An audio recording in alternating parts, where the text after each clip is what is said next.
La semiótica de Peirce. Abro comillas. La ciencia está tomando un nuevo aspecto, el cual no es ni puramente físico ni puramente biológico. Se está convirtiendo en el estudio de los organismos. La biología es el estudio de los organismos más grandes, mientras que la física es el estudio de los más pequeños. Whitehead, 1967, cierro comillas. Revisemos rápidamente el recorrido que seguimos hasta ahora. Expuse que la revolución científica fue un producto derivado del conflicto entre el aristotelismo y el neoplatonismo, que se resolvió a favor del segundo. Luego mostré que Descartes instauró una dualidad sustancial entre mente y materia, y posteriormente, como Newton, alejándose de la alquimia aristotélica, logró asirse de una interpretación neoplatónica que abrió el camino hacia la formulación de la visión mecánica del universo. En conclusión, la revolución científica nació con una fuerte impronta neoplatónica que impedía una interpretación apropiada de los fenómenos de cambio y transformación de las formas. También expliqué cómo la filosofía natural alemana trató de romper este esquema, proponiendo una visión dinámica evolutiva en la cual se prefiguraba un monismo que trató de superar la distinción mente-materia al postular una única sustancia, pero que desafortunadamente fue derivando en interpretaciones idealistas. La filosofía alemana propuso una visión del cambio orientado y dirigido hacia la realización de un plan donde el progreso, la perfección y la realización de la idea absoluta aparecen como metas hacia las cuales se tiende inevitablemente. Ni el mecanicismo ni el idealismo de la filosofía natural, a pesar de sus contribuciones indiscutibles, lograron adecuarse para captar la dinámica evolutiva de la naturaleza fundada en hechos reales de observación empírica que permitían una mayor contrastación y validación de las hipótesis. La perspectiva que integra todos estos elementos, sin negar el aporte fundamental del mecanicismo y naturalizando aspectos centrales de la filosofía alemana, se encuentra en la cosmovisión de Charles Sanders Peirce, quizás el último de los filósofos que esbozó un sistema general de conocimiento. Un sistema que tiene la ventaja de haber sido formulado no solo desde la filosofía, sino desde el interior de la misma actividad investigativa y científica, puesto que Peirce tuvo formación y se desempeñó como científico experimental. Por esta razón, introduzco su pensamiento en esta parte del libro. La idea es mostrar que su esquema conceptual, a grandes rasgos, constituye una elaboración que ofrece paralelismos y convergencias notables con el discurso de la biología, elaborado por muchos autores y desde perspectivas aparentemente opuestas, que fue delineando un marco conceptual y construyendo un lenguaje específico congruente con el pensamiento de Peirce. El conocimiento del esquema peirciano servirá para limar las asperezas entre las diferentes interpretaciones de la teoría evolutiva y contribuirá a proyectarla a mayores grados de integración y desarrollo en un futuro próximo. Durante el siglo XIX, las tesis de la filosofía alemana ejercieron una influencia definitiva en Charles Sanders Peirce, quien, emulando a Kant, elaboró por medio de un análisis de las formas posibles de pensamiento una lista de las categorías fundamentales y universales que la mente emplea para representar la experiencia. Experiencia entendida como interna o subjetiva, pero siempre en referencia al mundo externo. Estas categorías deberían describir las características más generales de la realidad y por tanto ser aplicables a cualquier experiencia y pensamiento. Pero para Peirce, a diferencia de Kant, estas categorías no existían a priori, sino que debían derivarse de la experiencia y no se referían a la sustancia ni a su estado actual en un momento determinado, sincrónico, sino que estaban orientadas a entender la realidad del pensamiento y del mundo natural como un proceso diacrónico evolutivo. Para tal fin, formuló tres categorías que más que condiciones del conocimiento son modos de ser y de existir. Primero, primeridad, lo que existe por sí mismo, azar, mente, impulso interno, posibilidad, independencia. Segundidad, lo que existe por relación a otro, ley, materia, determinación, actualidad, reacción. Terceridad, la intermediación entre lo primero y lo segundo, la tendencia a tomar hábitos, la evolución, la continuidad. Peirce sostuvo que estas categorías fueron tomadas de Kant, a saber de las categorías de posibilidad, actualidad y necesidad, aunque también concuerdan con las de cualidad, modalidad y relación. Respecto a Aristóteles, Peirce valora haber explicitado dos modos de ser potencia-acto y sus análogos materia-forma, pero sobre todo haber vislumbrado en la entelequia un tercer modo de ser que lamentablemente dejó sin desarrollar. Además, sus categorías coinciden con los modos hegelianos del pensamiento: tesis, ser; antítesis, esencia; y síntesis, concepto. La estrategia de Peirce consiste en mostrar que las categorías asociadas a la terceridad permiten integrar la posición aparente entre las características asociadas a la primeridad y la segundidad. Peirce retomó el idealismo objetivo de Schelling para explicar las relaciones entre materia y mente. La mente sería el estado original de toda sustancia, mientras que la materia sería la mente que se ha desarrollado hasta tal estado de regularidad que ha quedado atrapada por el hábito, dejando de presentar la espontaneidad que la caracteriza. La mente deja de ser una sustancia para pasar a concebirse como un modo de comportamiento o estado. Las esencias se conciben como expresión de una ley de comportamiento o un hábito. Para Peirce, la ciencia y la filosofía tratan de explicar el universo mostrando lo que tiene de razonable e inteligible, y por tanto deben estar comprometidas con la idea de que los procesos de la mente y de la naturaleza son similares. El comportamiento de acuerdo con leyes no es eterno ni definitivo, sino el resultado evolutivo de una tendencia progresiva de la naturaleza a manifestarse de un modo más ordenado y regular.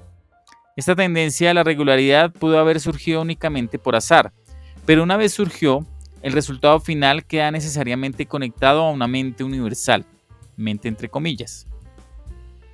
La idea hegeliana de que el espíritu absoluto se desenvuelve en la materia hasta llegar a la autoconciencia pura no debe interpretarse de manera que ahogue la subjetividad, sino por el contrario, debe tomarse como un llamado a asumir los sujetos en su realidad concreta, inmediata y física, es decir, como observadores locales participantes.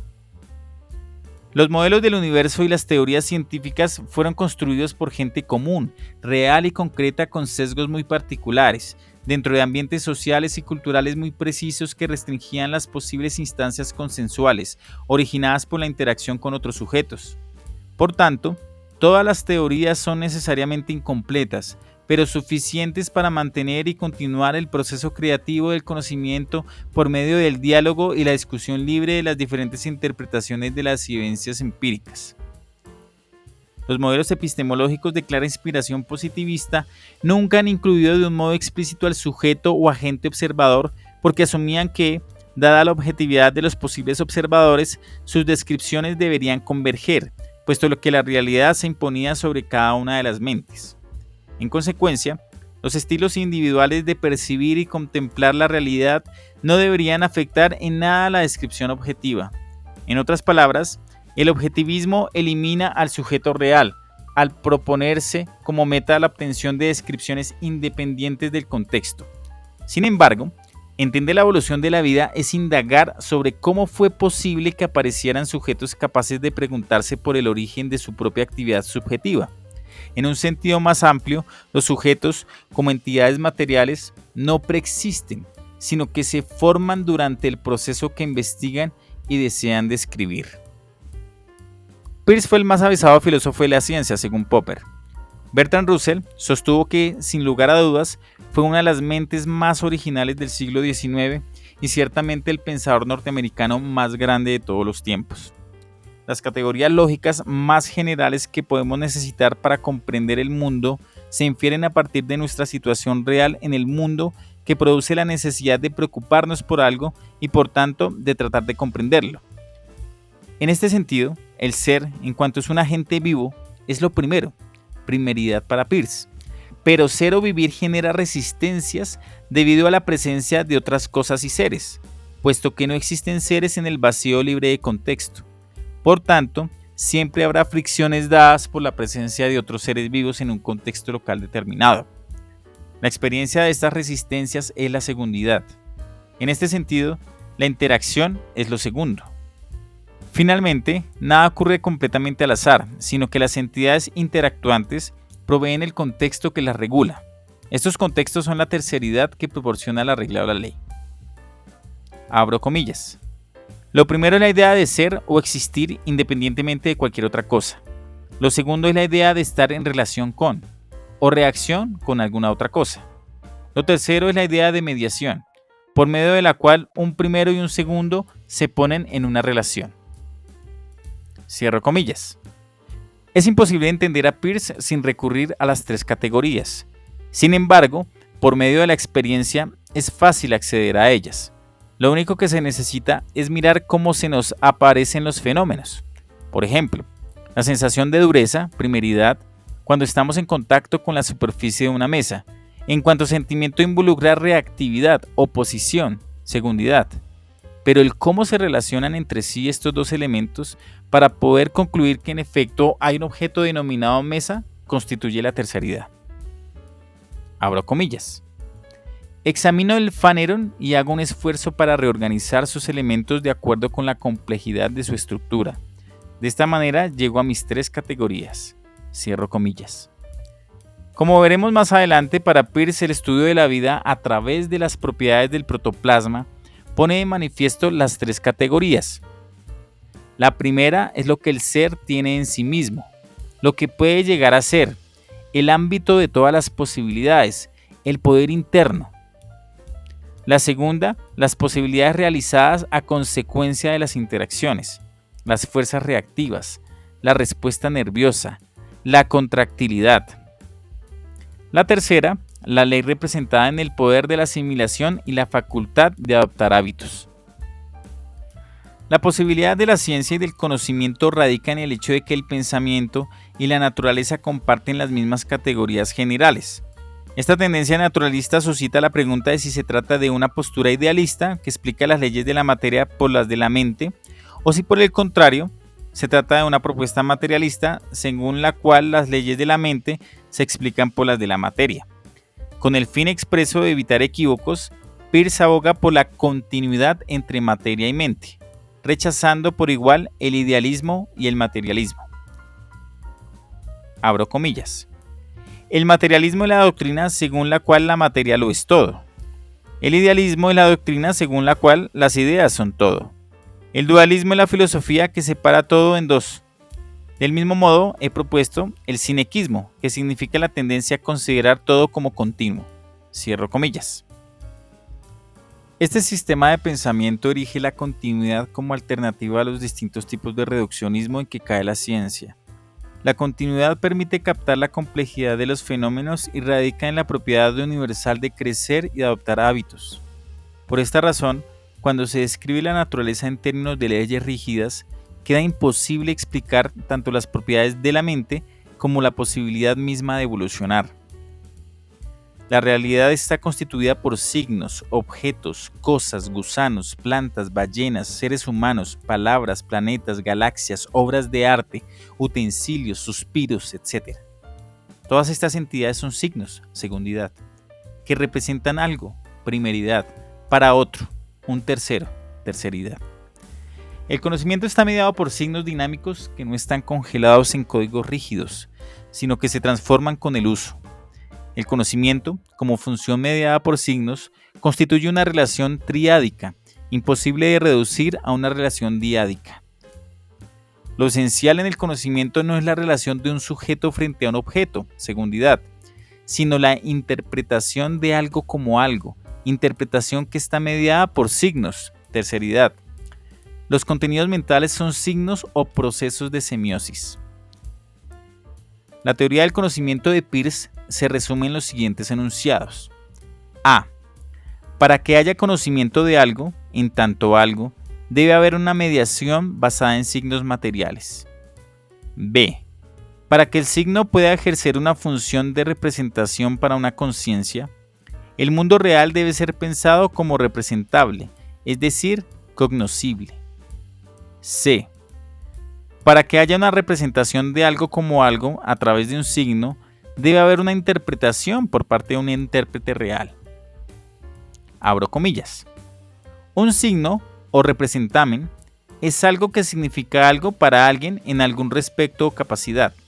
Se dirige a alguien, es decir, crea en la mente de esa persona un signo equivalente o quizás otro signo más desarrollado.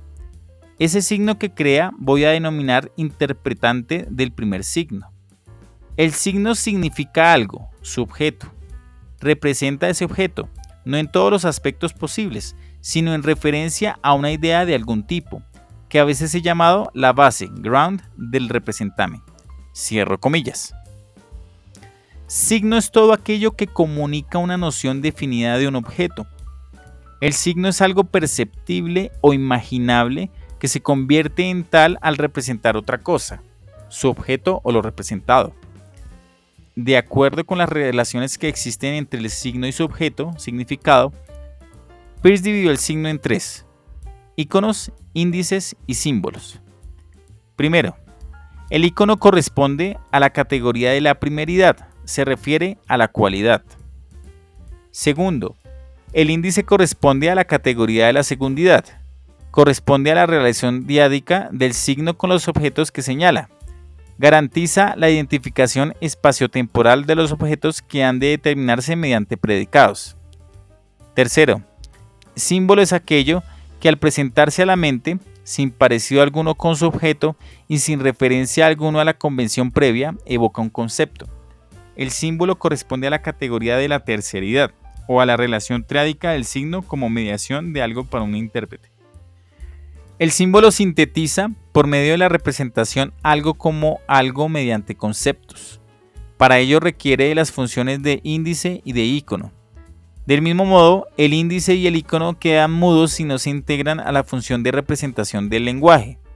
Solo la interpretación puede dar sentido a la función de índice, por ejemplo, de un poste indicador, y a la de ícono, por ejemplo, de un cuadro, de un modelo o de un diagrama. Para que exista el símbolo, tienen que cumplirse tres condiciones. Primero, representar un objeto o cosa informada y representable. Segundo, ser una manifestación de un logos o forma representada y realizable. Tercero, ser traducible a otro lenguaje o sistema de símbolos. El sistema de categorías está organizado jerárquicamente en tres niveles: el de referencia o estudio, el inferior y el superior. Los términos superior e inferior se definen por referencia al nivel local en cuestión. En el nivel superior, dado por la terceridad, podemos ubicar las interacciones entre intérpretes y signos que ocurren en un nivel focal. En el nivel inferior está la naturaleza interna de los intérpretes que los predispone a entrar en relación de preferencia electiva con cierta clase de signos. El nivel superior equivale a la Umwelt de Uexküll y al medio ambiente inmediato de los intérpretes y su sistema de relaciones sociales, es decir, el conjunto de todos los factores que hacen posible la interpretación, incluyendo por supuesto a los agentes interpretantes en su red de interacciones. Este nivel actúa como depositario de significados que trascienden al organismo individual, dado que no hay significados fuera del contexto de interacciones. A medida que el sistema evoluciona, las relaciones triádicas varían mostrando la tendencia a una disminución de la primeridad, azar, y aumento de la terceridad, regularidad. No tiene sentido imaginar un observador, terceridad, que manipula signos, segundidad, que no están referidos a algo, primeridad. Tampoco tiene sentido imaginar un signo, segundidad, y lo que representa primeridad en ausencia de observador, porque no habría el intérprete, terceridad, para el cual sería un signo. Estas reflexiones llevan a concluir que la semiótica requiere de una inclusión explícita del observador o agente interpretante ubicado dentro del sistema que permite la interpretación, terceridad. Con el aprendizaje evolucionan tanto el signo, representamen, como el interpretante y el contexto en que se da la interpretación. En el caso del mundo biológico, los seres vivos son observadores naturales que interactúan con algunos elementos del mundo, como los círculos funcionales de Uexküll. En el caso de la ciencia, las magnitudes que mide, peso, color, número, descendencia, coeficientes de adaptación, son categorías del sistema de interpretación, en el cual está inmerso el científico u observador. Al igual que en Hegel, el sistema se descubre a sí mismo, su primeridad, al descubrir el mundo y construir la naturaleza, segundidad, por medio de una actividad mental cada vez más envolvente, terceridad. Para Peirce, las leyes naturales son como las causas finales aristotélicas y pertenecen a la categoría de la terceridad en cuanto han ido emergiendo durante el proceso evolutivo. Para comprender la evolución del conocimiento, debemos examinar la tríada abducción, deducción, inducción. El método científico, que es el modo más acertado para alcanzar la verdad y debe guiar cualquier investigación, tiene como primer paso la formulación de una hipótesis, la cual debe ser seguida siempre por una fase deductiva en la que se examinan las consecuencias posibles y por otra inductiva en la que se verifica o rechaza. Ahora hilaré más fino e iré más despacio. La abducción se equipara con un conocimiento preliminar, una sospecha, una hipótesis, una conjetura, que puede ser verdadera o falsa, pero cuya formulación es indispensable para orientar o encauzar la observación. Según Peirce, la abducción es un movimiento del pensamiento orientado a la búsqueda de la ley general, terceridad, a partir de las impresiones más primarias, primeridad, que deben ser encauzadas hacia una observación más metódica y controlada. Es el arte de saber adivinar a partir de indicios y sospechas. La abducción cobija toda clase de operaciones que aportan a la generación de nuevas hipótesis, considerando que cualquier hipótesis puede ser admisible y susceptible de verificación hasta tanto no aparezcan argumentos en contra.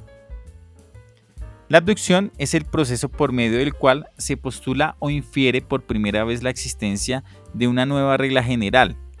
Al indagar acerca de un fenómeno desconcertante que no comprendemos, podemos inferir que debe constituir un caso particular de una regla general que, aunque todavía no la conocemos, nos atrevemos a postular por comparación con otros casos que son expresión de otra ley aplicable a otros dominios del saber. De otra parte, la inducción es un proceso de generalización a partir de un cierto número de casos, para verificar si se acomodan o no a una ley general ya conocida. La inducción infiere de un conjunto de hechos conclusiones aplicables a otro conjunto similar, mientras que lo que se infiere por abducción es la existencia de una ley general hasta ahora desconocida. La abducción es el arte de inferir hipótesis. La abducción es el paso en el cual se adopta una hipótesis por sugerencia de los hechos y se constituye en condición necesaria y preliminar de toda investigación, puesto que ilumina sobre qué y cómo proseguir con la observación. Es decir, que la abducción abre el camino a la deducción y a la inducción. Cuando se adopta una hipótesis hay que tratar de delinear y anticipar las consecuencias experimentales necesarias y probables. A la formulación de la hipótesis sigue la verificación a través de experimentos y comparaciones, contrastando las predicciones deducidas de la hipótesis con los resultados reales del experimento. Si el experimento la verifica una y otra vez, la hipótesis en cuestión puede validarse hasta alcanzar el estatus de una teoría que goza de aceptación cada vez mayor, pero siempre susceptible de ser corregida o rechazada. En esta instancia de verificación, la inferencia por inducción juega el papel protagónico, puesto que permite la comprobación de las predicciones previstas por una hipótesis mediante experimentos. La inducción es el movimiento del pensamiento desde el hecho observado, la segundidad, hacia la ley general, terceridad. Es la búsqueda de hechos que verifiquen una hipótesis dada en trance de ser aceptada como teoría. La inducción se convierte en el único proceso comprobatorio de las hipótesis, mientras que la abducción propone la formulación de las hipótesis, como expresión de lo posible. La deducción, por su parte, en cuanto se circunscribe al proceso de inferir las consecuencias probables y necesarias de una hipótesis, es un terreno propio de la terceridad que no genera innovación. La abducción tiene su propia lógica, aunque es indescriptible en una secuencia de pasos metodológicos, puesto que es como un chispazo o intuición donde una multiplicidad de elementos converge de un modo insospechado. No obstante, la abducción sería un tipo muy especial de razonamiento deductivo, en el cual las premisas son imposibles de explicitar. Lo único que podría decirse es que estaría regulada por el hábito, y a medida que evoluciona el conocimiento, la regulación por el hábito sería cada vez mayor. Pero aún así, la abducción sería completamente libre y creativa, puesto que se incuba en la experiencia del investigador y por tanto es irreductible a la inducción y deducción. La libertad de la abducción no es arbitrariedad, puesto dado que los contextos limitan o restringen los rangos de hipótesis posibles. En consecuencia, al poner el acento en la abducción, hay que explicitar los contextos que la hicieron posible. Contextos cambiantes a medida que el pensamiento ha ido evolucionando, pero que no apagan ni anulan la creatividad individual. Para Peirce, todo conocimiento humano es falible. Debe existir algo semejante a la verdad absoluta y no puede haber conocimiento sin hipótesis. Estas tres ideas son inseparables y repercuten en la epistemología evolutiva, afirmando que todo conocimiento nace de una hipótesis. Toda hipótesis es esencialmente falible y por tanto constituye el eslabón lógicamente más débil de toda investigación. Por esta razón, el papel de la abducción ha sido relegado en la epistemología a un segundo plano. Los filósofos positivistas decidieron poner más énfasis a la validación de las hipótesis que al contexto de su aparición como pura conjetura. Sin embargo, querámoslo o no, la abducción es el único camino que puede llevarnos a la verdad. Sin ella el conocimiento no hubiera podido evolucionar. Es el motor de la innovación en la investigación científica. De acuerdo con Peirce, la abducción es el proceso que da forma a una hipótesis explicativa y es la única operación lógica que introduce una nueva idea. Abro paréntesis. La sepultura de lo abductivo, en detrimento de lo inductivo y lo deductivo, es uno de los hondos contrasentidos en los que ha debido debatirse la razón a lo largo de todo el siglo XX. Cierro comillas. Peirce rechazó la concepción inductivista estrecha de la investigación científica, según la cual el conocimiento se genera siguiendo estrictamente los siguientes pasos metodológicos. Primero, observación y registro de datos y hechos. Segundo, análisis y clasificación. Y tercero, generalización inductiva a partir de ellos. Cuarto, verificación y prueba de estas generalizaciones. Einstein coincidió con el concepto de abducción peirciana, cuando sostuvo que los conceptos y sistemas teóricos eran creaciones humanas, a la vez que asumió que la estructura teórica de la ciencia permitía descripciones que no dependen directa ni exclusivamente de afirmaciones empíricas. Abro comillas. El estudio coherente de la abducción, forma, estructura y emergencia de las hipótesis creativas es de hecho uno de los puntales mayores del pensamiento peirciano. Para Peirce, la abducción sirve de urdimbre reguladora para lo real, gracias a las maleaciones de un tejido plástico tercero conformado de hechos segundos e hipótesis primeras, donde las hipótesis se someten a test diversos, plausibilidad, instinto, economía, complejidad, hasta fusionarse continuamente con los hechos. Cierro comillas. Tal como vimos, la abducción infiere a partir de hechos de una clase, hechos para otra. Por ejemplo, del movimiento de los cuerpos celestes al de los terrestres, Newton. De la economía a la biología, Darwin. De la física de los gases a las poblaciones biológicas, Fisher. De la expansión del universo a la evolución biológica, Brooks y Salte. Del dogma central de la biología molecular a la gramática universal, Chomsky. En gran medida este libro pretende destacar los momentos de innovación más relevantes en la historia del pensamiento evolutivo, y en particular los puentes que se han crucido en ambas direcciones entre la física y la biología. La innovación de la ciencia se genera por abducción, o el salto de un campo disciplinario a otro que se identifica por el uso de metáforas.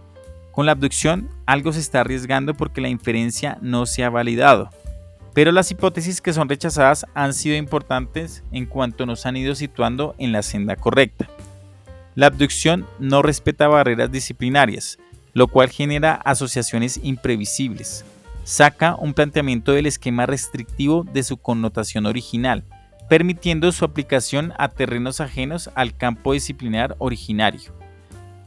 Las revoluciones científicas se han caracterizado por el uso de analogías transdisciplinarias. Una vez que se plantea la metáfora o la analogía, reconfigura los presupuestos del campo disciplinario al que quiere aplicar, guiando la observación, motivando la verificación y allanando la senda hacia la formalización de este saber. Pero el proceso de generación, elección y descubrimiento de la analogía apropiada pertenece al terreno de lo vago e informalizable. Es un acto generativo primario, que surge desde adentro como expresión de nuestra experiencia participativa en el mundo. El menosprecio de la abducción en lo epistemológico se ha reflejado en las teorías de la evolución biológica evolutiva, que se han preocupado más por la aplicación de la ley de la selección natural que por abordar directamente el problema de cómo se generan o surgen las variaciones o innovaciones evolutivas.